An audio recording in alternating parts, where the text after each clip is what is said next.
คาตะกามาสุเจ้าเขาก็เป็นลูกหลานป้านยาสุเจ้าก็เป็นลูกน้องตะเปสุเจ้าทรงเลยสวดแถวมาดีไว้อันเป็นมังกลาลีมังกลาเนี่ยและเมื่อไหร่เป็นวันไว้ปุยปุยบางกองลุกขึ้นตึงใจเขาค่ะในปีนั้นยินผมส้มเสือวิธีคาเนี่ยลูกขนาดกว่าวันดาวเมื่อนาอโลสันดากลางเตอเฮาพี่ว่าพี่สุยกังในเฮ็ดสังให้ตรงบ่สังให้มันให้สร้างด้านยันคืนให้เมื่อนังคออ่างอันเดียวคาใครวัดใครถึงนั่นนี่กังทะลุขลังสุเจ้าอีกป้าคาดกามาสุสังเนี่ยสุดร้องกองมันลาอ๋อป่าบันทำในจองไรมีขอความอนุญาตธรรมวาจาวันคนหนึ่งสองกังเที่ยวเลยย้อนดักไหนอันเป็นพวกโกเจ้าเสียลุงคาคุยเสียงกาค่ะในอันเป็นตะกาดังหมดดังเสียงคุยเสียงกาในอันเป็นปีสุนน้องเจ้าซึ่งเจ้าหันขอเจ้าก็จะก็หันขอเจ้าก็คนผู้นางผู้หลวงผู้ป้ารังลีเสียมลีเสจ้าเสียมจ้าเสียค่ะในคำในลีก็ห้ามเตเลยเสียมันคำลีก็ห้ามเตเลยเสียมันแค่นั้นสังเจอว่าลัดกว่าเลยจืมจะถูกกว่านึงอีพิษกว่านึงอีไหนเธอเข้ากว่าเนื้อจับผ่าดินผังสุดใจก็ไม่เบี้ยวเขาเนื้อสวยน่าเราเสียงครับเด็กก็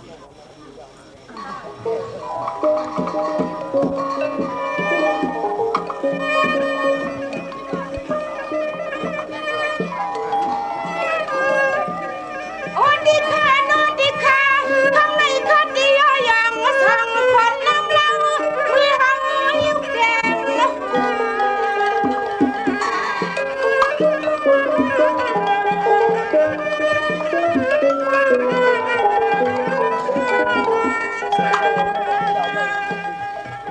น้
ในข้าวเขายันคำอัดฟังค้าคำในข้าวเขาสั่งว่าโดนอะไรพิษจะได้พิษชั่วได้พิษกว่าในก็เช่นเนาะปล่อยว่างความรถบัญชีกำค้าเนี่ย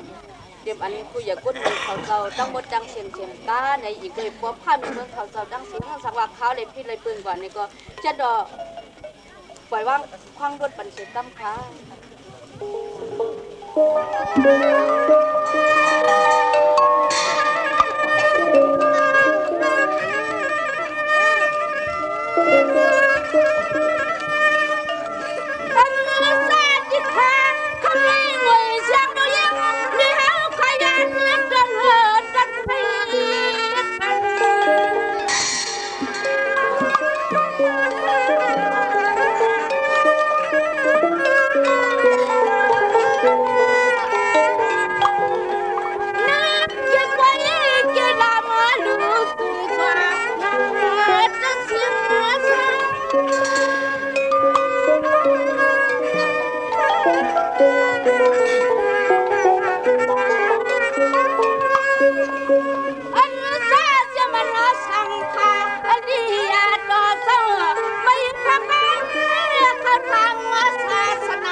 น้อง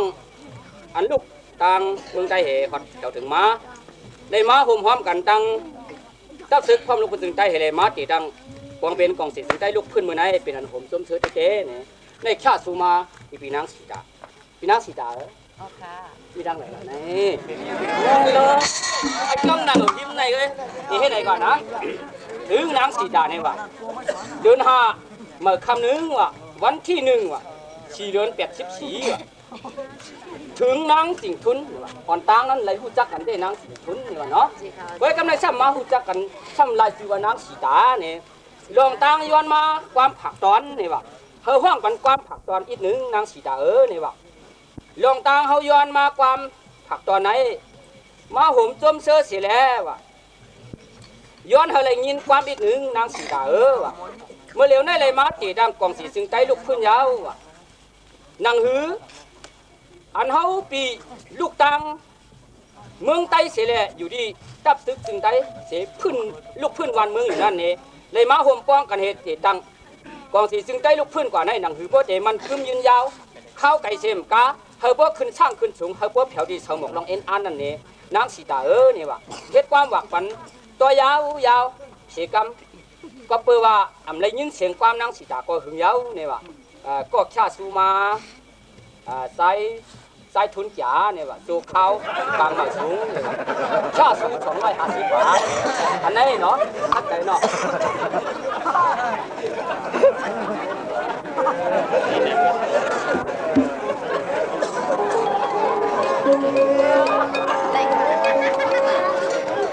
ยินส้มเซลเด็กจอขาจะทุนจ่ามีเสเมตตาสีนาหักษาเปี้ยงคืมเหนือขนองขนังขลุกขนังสุดสับในกอยินโหมจมเซลเด็กในกอมในเฮวเลยอำทางอำเทิมแลเปลี่ยนมาคาในเพราะว่าจวนตั้งจัดในอำทางว่าเดเลยขึ้นหบทบเมียนกันตั้งเจ้าขาในกำในทำหรือก็เวอผู้สู่กรรมสองเฮาคาปีเลน้องเฮวเลในถูกเลยมาหบหน้าหันตากันในถูกเลยมาหบทบเมียนกันยินจมเสือให้ลึกข้างในของวันตามือหนาดังนั้นอโลสันดากลางเตอ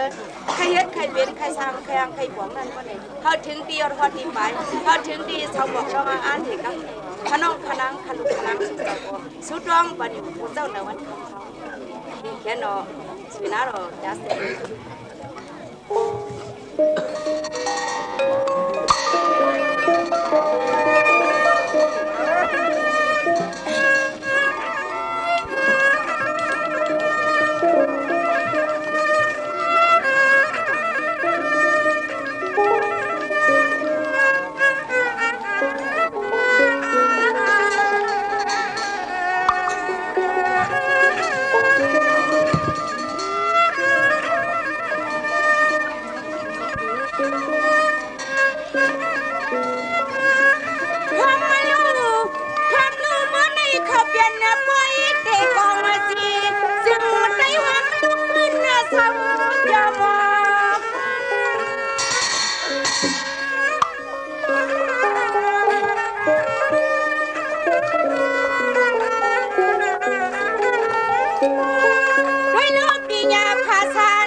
ข้าได้กว่าน้ำเพราะว่าคนห่วงน้ำอับแรงสู้เจ้าข้าดังน้ำพังกันแรงข้าเบียงเสกไปยืน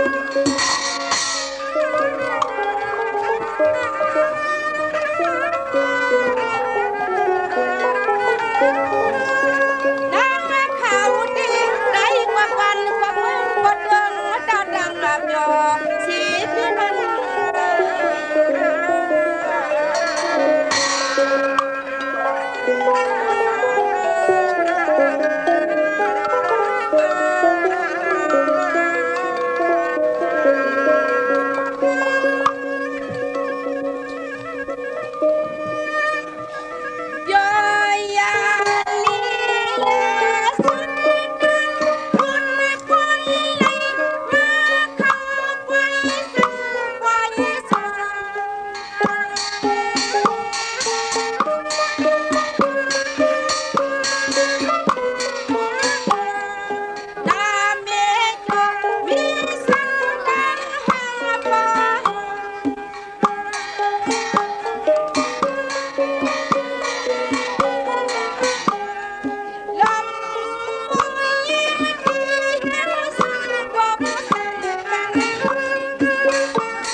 บสูงขนาดไหนเนาะ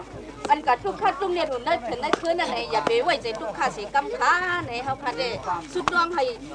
เราคือเพื่อเจียวในเปี่ยวมวนนั่นไหนเขาคันสุดดวงหนึ่งแต่สีค้าในมุงน้องปนุค้าช่วยรู้จะเปี่ยวเขานั้นเสียนดิน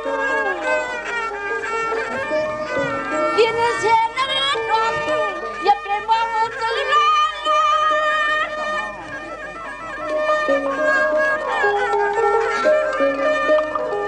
ด้วยลูกค้าทองละนุ่มอ่อนตัวทนตัวงานนั่น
กัน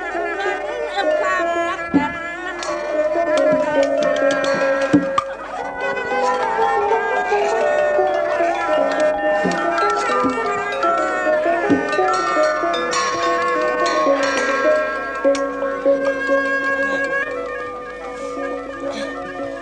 ยันมีความน้องมีนักในให้ลงเล็บ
องเอียอง